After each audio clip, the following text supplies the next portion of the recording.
오늘 서울의 낮 최고 기온이 39도까지 오르는 등 110여 년 만에 기록적인 폭염이 연일 이어지고 있습니다. 에어컨 사용 증가에 따른 전기료 걱정이 커지자 정부는 한시적으로 전기료 부담을 줄여주는 방안을 추진하기로 했습니다. 고유가에 이처럼 폭염까지 겹치면서 농축수산물 가격이 들썩이고 있습니다. 농축수산물 수급 우려가 확산됨에 따라 정부는 비축 물량을 확대하는 등 비상체제에 들어갔습니다. 한국전력이 21조 원 규모의 영국 원전 사업 우선 협상 대상자 지위를 상실했습니다. 비상에 걸린 정부는 현지에 협상단을 급파하는 등 대응책 마련에 들어갔습니다. 당초 오늘부터 시행될 예정이었던 커피 전문점과 패스트푸드점을 대상으로 한 일회용컵 단속이 내일로 하루 연기돼 시행됩니다. 정부는 현장 혼란을 고려해 지자체 담당자들과 회의를 열고 단속 가이드라인을 제시할 예정입니다. 이상 이 시각 주요 뉴스입니다.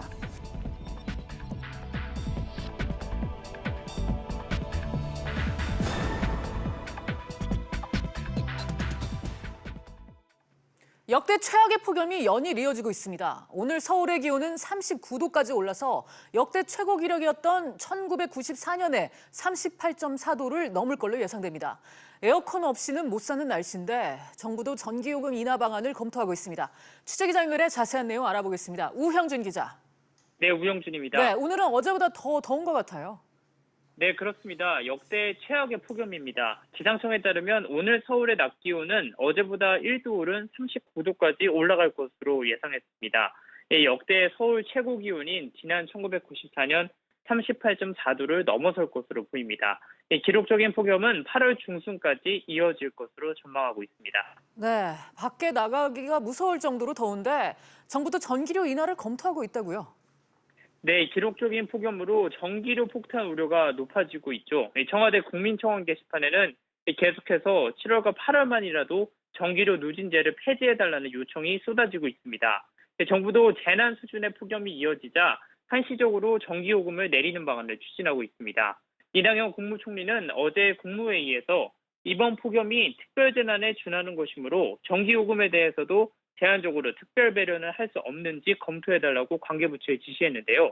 이에 따라 산업통상자원부는 전기요금 부담을 완화할 방안을 검토하고 있습니다.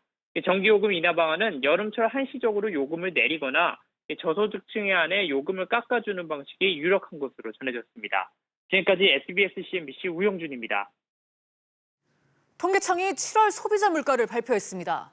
최근 유가가 오르고 폭염까지 이어지면서 기름값과 농산물 가격이 많이 올랐을 것 같은데 자세한 내용 취재기자 연결해 알아보겠습니다. 김성현 기자. 네, 김성현입니다. 네, 지난 2월까지 소비자 물가가 1%대를 이어갔는데 7월 소비자 물가는 어떻게 나왔습니까? 네, 통계청에 따르면 지난달 소비자 물가 지수는 104.37로 지난해 같은 기간보다 1.5% 상승했습니다. 이로써 소비자 물가는 10개월 연속 1%대를 유지했는데요. 안정적인 물가 흐름이 이어졌지만 석유 제품 가격이 치솟고 외식비가 오르는 등 가계 부담은 커지고 있는 모습입니다. 구체적으로 석유류 가격이 1년 전보다 12.5% 뛰며 전체 물가를 0.54%포인트 끌어올렸습니다. 경유 가격은 14.6%, 휘발유는 11.8%가 올랐습니다. 개인 서비스 요금은 2.2% 올라 전체 물가를 0.72%포인트 높였습니다. 네, 7월 내내 날씨가 무척 더웠는데 농축수산물 가격 많이 올랐죠? 네, 맞습니다. 폭염이 이어지면서 농산물 가격이 4.2% 상승했습니다. 세부 항목별로 보면 지난해와 비교했을 때 쌀이 33.3%, 고춧가루가 41.6%, 고구마가 28.8%가 올랐습니다. 반면 채소류는 1% 하락했는데요. 지난해 폭우로 채소류 가격이 급등해 기저효과가 반영됐다는 분석입니다. 하지만 지난 6월과 비교하면 3.8% 올랐습니다. 배추는 39%, 시금치는 50%가 상승했고 상추도 24.5%가 비싸졌습니다. 더운 날씨가 이번 달에도 계속된다면 과일 가격도 더 오를 것으로 보입니다. 김 기자, 이처럼 물가 상승이 계속되면서 오늘 정부가 물가 관계 차관 회의를 열었다고요? 네, 그렇습니다. 고형권 기재부 1차관 주재로 농축수산물 폭염 피해 후속 대책을 논의했는데요.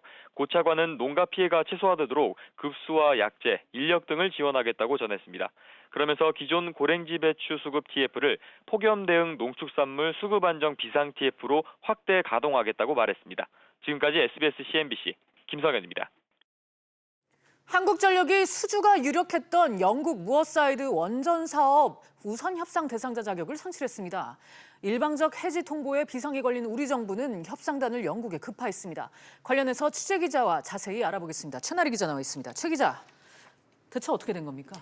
네, 한국전력은 지난해 영국 무어사이드 원전 사업자인 뉴젠을 일본 도시바로부터 인수하는 우선 협상 대상자로 선정됐는데요.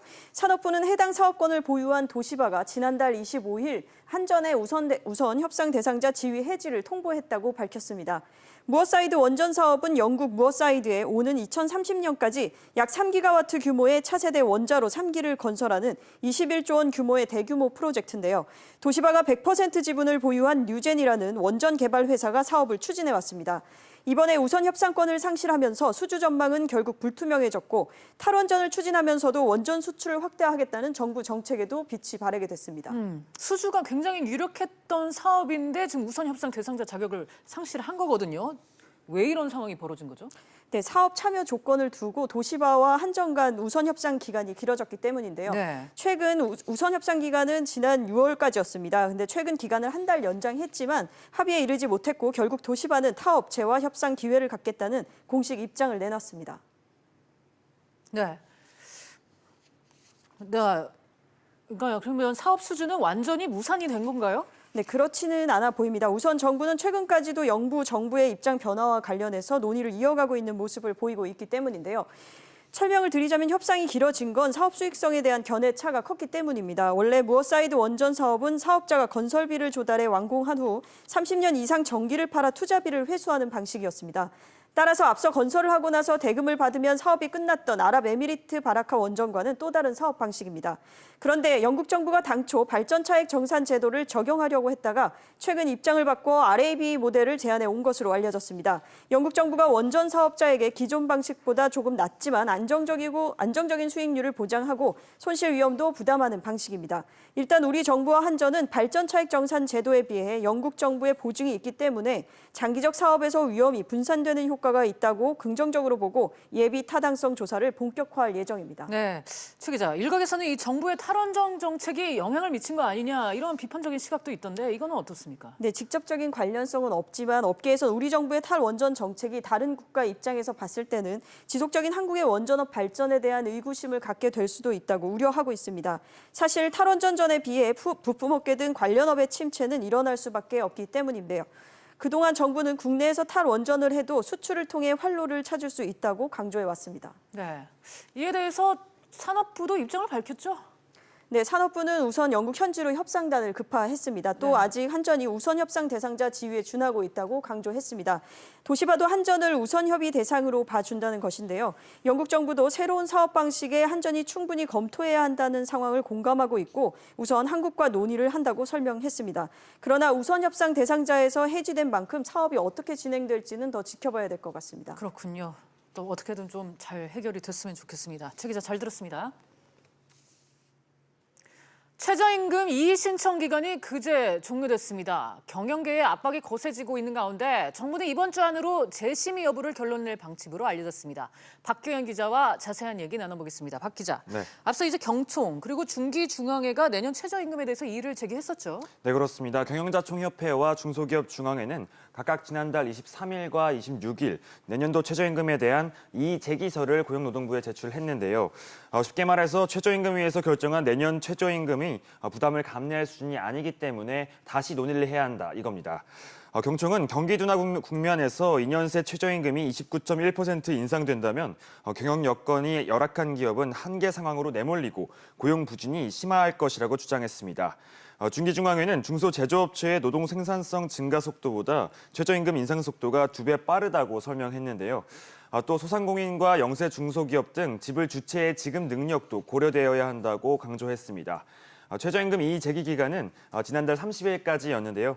일단 결론 회신 기한은 오는 3일까지입니다. 고용부는 이르면 오늘 또는 내일까지 이의 제기에 대한 결론을 회신하고 내년도 최저임금을 최종 고시할 예정입니다. 네, 박 기자, 특히 이제 소상공인 업계의 반발이 큰데 행정 소송도 제기가 됐다면서요. 네, 그렇습니다. 소상공인연합회는 서울행정법원에 내년도 최저임금 고시에 대한 집행정지 가처분 신청을 냈는데요. 앞서 지난해 소상공인연합회가 고용노동부를 상대로 낸 최저임금 고시 취소 소송 결과가 오는 10일 나올 예정입니다. 그때까지라도 내년도 최저임금 고시를 정지하라는 겁니다. 내년 최저임금 확정 고시일은 오는 3일인데요. 이번 가처분 신청도 정부의 최저임금 재심의를 압박하기 위한 행동의 일환인 것으로 보입니다. 네, 이제는 고용부의 선택만 남아있는 것 같은데 재심의 가능성은 있는 건가요? 네, 사실상 어렵다는 의견이 좀 지배적인데요.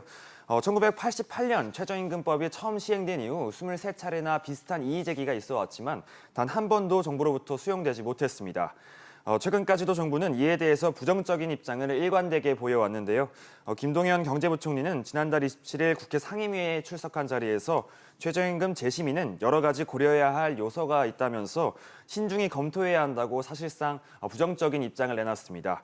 또 재심의를 할 경우 노동계의 반발이 워낙 강할 것으로 예상이 되기 때문에 큰 혼란도 보여질 것으로 예상이 됩니다. 그렇군요. 하지만 최근 실물 지표와 심리 지표가 잇따라 악화된 것으로 나오면서 경기 둔화에 대한 우려가 더 커졌는데요. 이에 따라서 정부 내에서도 정책 기조 변화가 감지되고 있어서 재계 일각에서는 재심의 결정에 대한 기대감이 나오고 있습니다. 만약 고용노동부가 제2 요청을 받아들이면 열흘 이상의 기한을 정하고 최저임금위원회에 재심의를 요구하면 최저임금 수준을 다시 한번 결정하게 됩니다. 네, 우선은 고용부가 재심의 요청을 받아들일지 여부가 관심이겠네요. 박 기자 잘 들었습니다. 도널드 트럼프 미국 행정부가 또다시 중국을 겨냥하고 나섰습니다. 외신팀 이승희 기자와 자세한 얘기 나눠보겠습니다. 이 기자, 기존에 예고했던 2천억 달러 규모의 중국산 수입품에 대한 관세율을 더 올리는 것을 검토하고 있다고요? 네, 기존에 계획했던 게 10%였는데 네. 이번에 여기에 2배를 넘는 25%의 관세율을 적용할 수 있다는 점을 알렸습니다. 미국 무역 대표부가 이 같은 조치를 준비 중인데요. 이미 중국산 제품에 대해서 지난달 초에 340억 달러어치에서 25% 관세 부과를 했고요.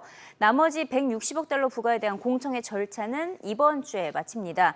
그런데 여기서 더 나아가서 중국이 또다시 보복 관세를 부과하면 2천억 달러 상당의 추가 관세를 할 수 있다라고 경고를 했었는데 그 수위를 더 높이겠다는 의지로 보입니다. 블룸버그 통신은 25%의 세율 부과가 수일 내 관보에 게재될 것으로 보인다고 보도했고요.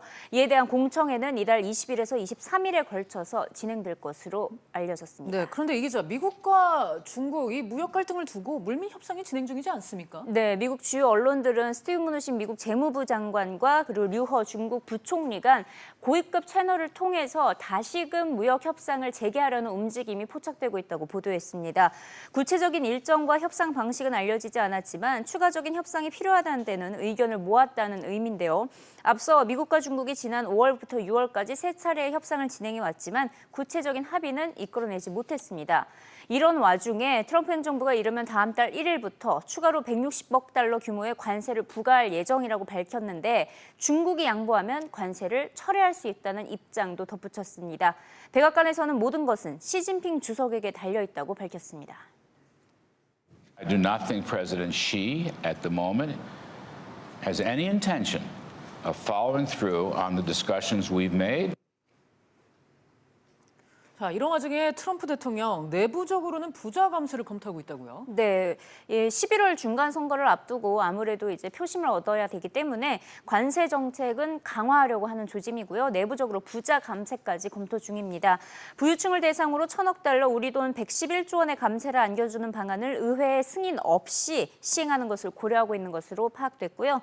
앞서 트럼프 행정부는 지난해 말에 의회 의결을 거쳐서 법인세와 개인소득세 인하 등으로 앞으로 10년간 거의 2천조 원을 감세하는 세제 개편을 단행한 바 있습니다. 네.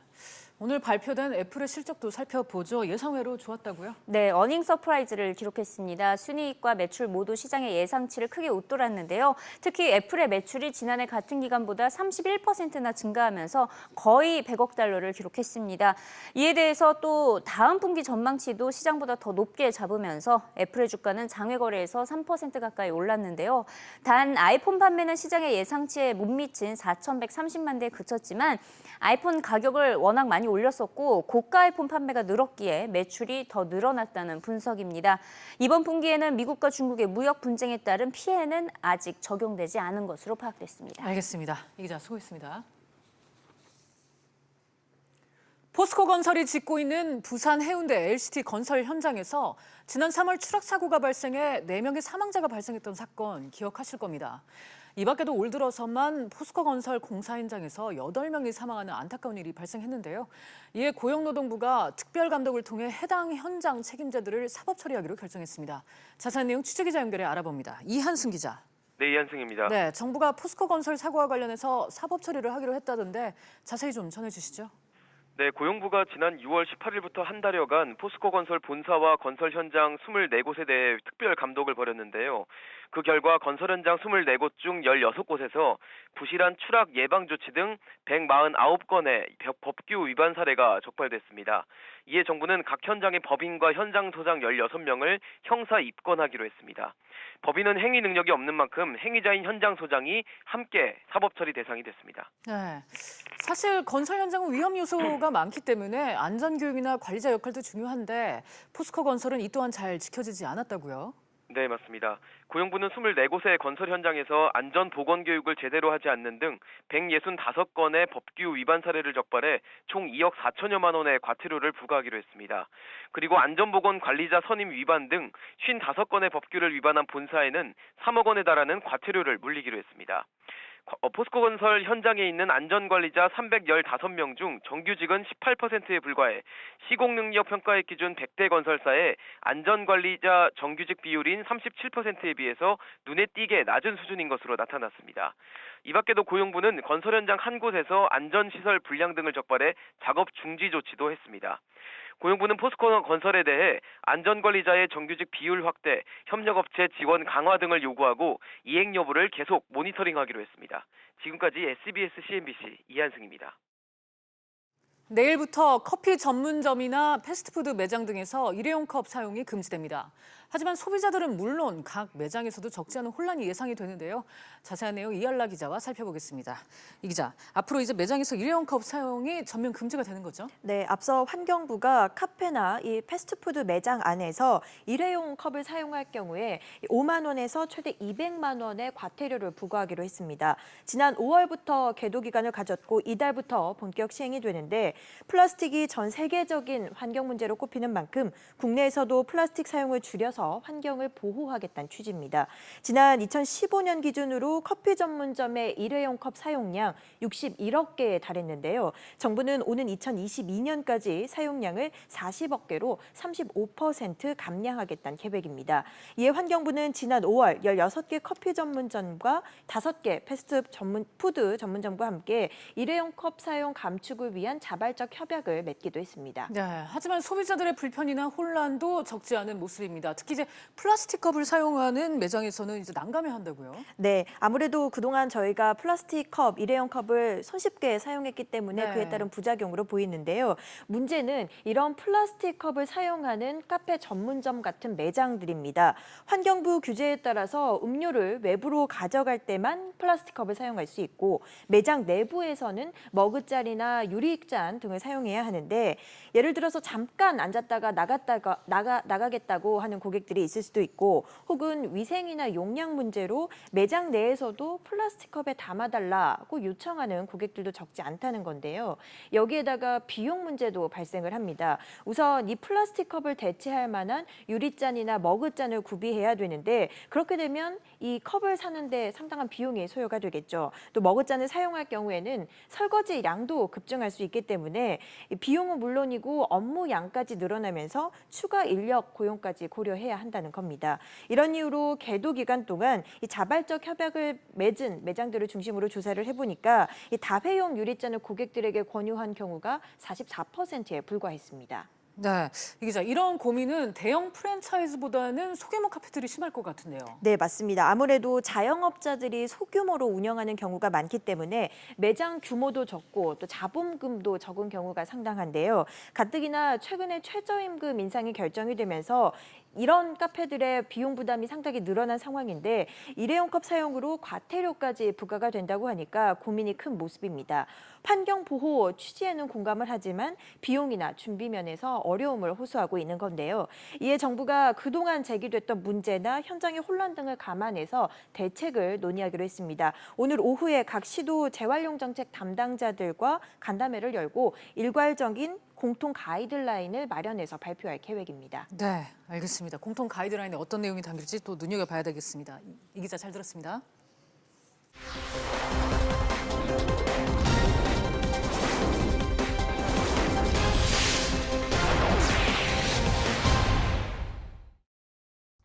오늘 저희가 준비한 내용은 여기까지입니다. 시청해주신 여러분 고맙습니다.